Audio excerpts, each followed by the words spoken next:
मलीर मां ख़बर ॾींदा हलूं त स्टील मिल मां जबरी निकाली ॾिनल पोरतन ऐं संदसि घर भातियुनि तरफ़ां एहतिजाजनि जो सिलसिलो वधीक तेज़ थी वियो आहे। गुज़िरियल ॾींहुं मुतासिर मुलाज़िमनि स्टील मिल्स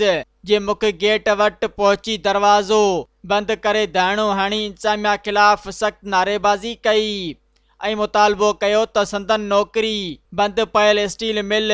बहाल कई वञे। मुलाज़िमनि जो चवणु हो त असांखे नौकिरियुनि तां बरतरफ़ स्टील मिल बंदि करणु, असासन ऐं ज़मीन जी नीलामी, स्टील मिल मां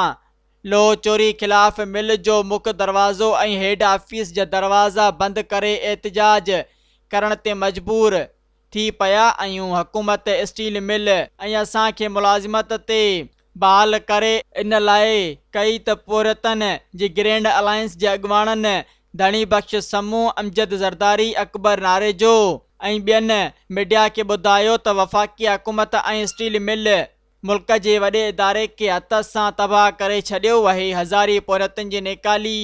पोरतनि जे ख़ानदाननि जो मुआशी क़तल ऐं स्टील मिल जे 19,000 एकड़ ज़मीन अरबें रुपयनि जे प्लांट खे नीलाम करण लाइ रोज़ानो स्टील मिल मां टामू, लोह ऐं मशीनरी चोरी थी रही आहे। सब्सक्राइब कयो अवामी न्यूज़ HD खे ऐं ताज़ा तरीन ख़बरुनि लाइ ॾिसंदा रहो अवामी न्यूज़ HD।